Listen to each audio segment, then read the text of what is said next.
talk a little bit, and I'll just go over how my dad and I play this instrument. So we tried to learn the thing together. I got it for us in December, and so the way I would play it would be bass note, so that'd be the key of C, bass note.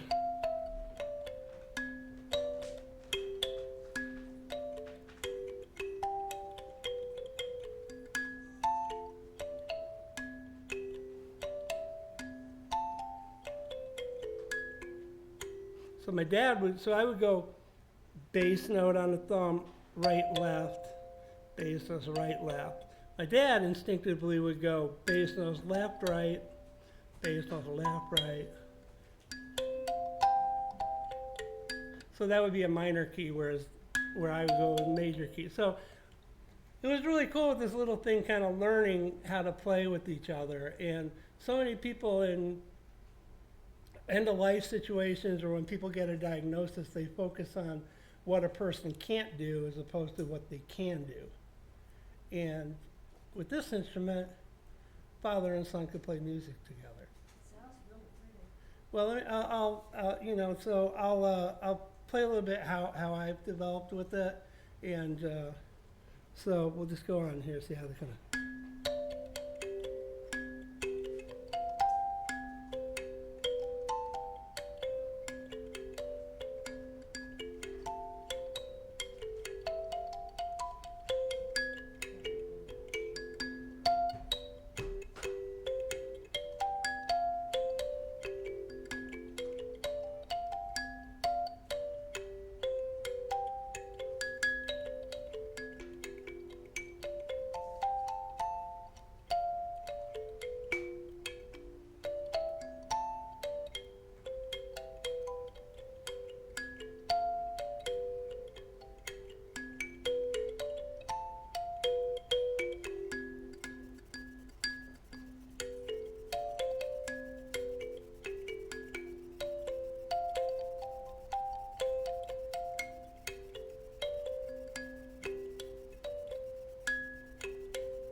Well, yeah. Well, anyway, I hope one day my dad and I get to play this together soon.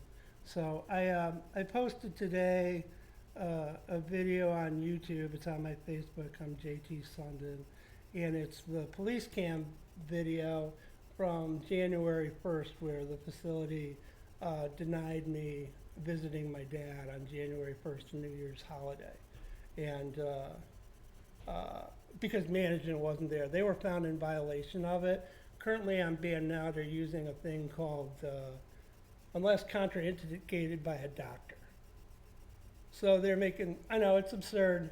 Can I ask where this, The Woodlands of DeWitt is the facility, but so they have a true doctor's order that states you can't. it's been manipulated by the DPOAs. So, again, to me, it's a father and son, what people can do together, as opposed to limiting what they can do. I mean, the place is kind of grandiose in their thinking. Oh, we have a beautiful building. It's like a 3-year-old building.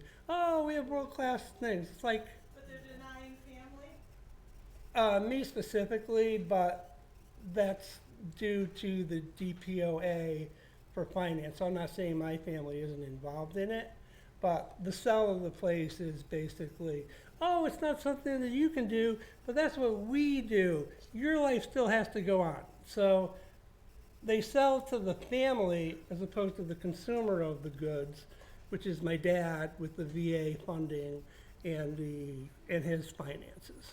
So they're selling the convenience to the family. So people farther away, I only live 7 miles away from my dad. And this is a federal facility. It's a private facility, but they're getting VA funds. VA funds have nothing to do with visitation. What's that? Well, what it does have to do with is a person has a right to visitors, a person has a right to be informed, a person has a right to participate in their medical decisions. And They're denying you that. they're denying my dad that. They're denying my dad that. Filed a complaint? Yes, I have. The facility was found in violation. They're using a loophole, which is unless contraindicated by a doctor. So, So have you filed another complaint? I filed so many complaints. Well, you need to file another one. Yeah, and I need to, and other agencies and such, so. Yeah. Have you Well, done I that? filed with Lara. Lara is basically coaching the facility on loopholes. So the state statutes and federal statutes are basically civil rights. Call the TVA and get the media involved. I trying. That's why I put it in. But it's his civil rights, and they're there. The state statutes are there to protect a vulnerable individual from being taken advantage of. So there's a phrase. It would be offensive if you would call it human trafficking, because of what we know happens with human trafficking. But there's a new phrase which, I mean, it should be called elder trafficking, or it's called benefits tracking. Well, maybe they're doing the same thing. They are. This is reversed. Well, they are. I mean, he doesn't have a say in his own, so. Oh, I'll pray about it. That don't sound right to me. No, it doesn't sound right to most people, but the only thing I can do is be with people and bring it to light. So Right, that's what I'm but- doing. Don't let it make you, I mean, it's hard not to let it make you bitter, but. I'm not bitter. It's I keep fighting and I Yeah, keep I running mean, into I dead get ends. angry and bitter too, What's but that?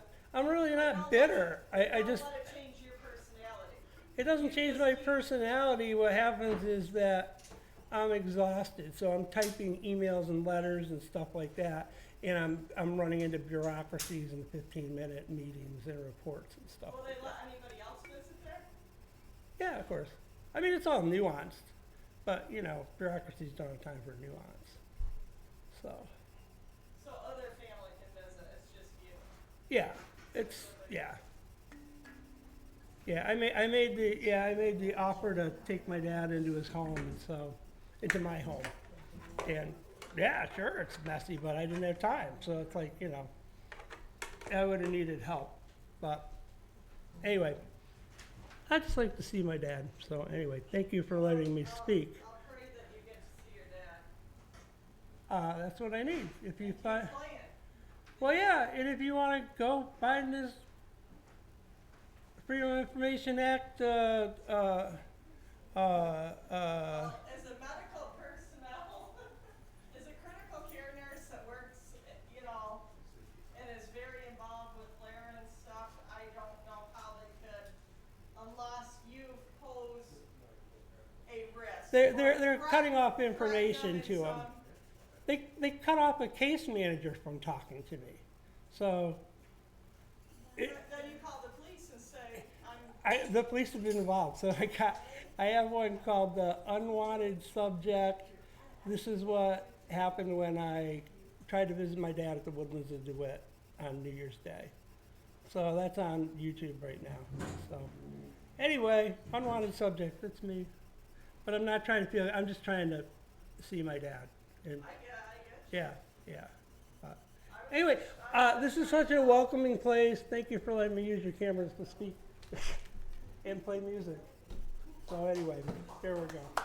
Thank you. Sorry to put a bummer on this. Roger, I hope you want to play one? Nah.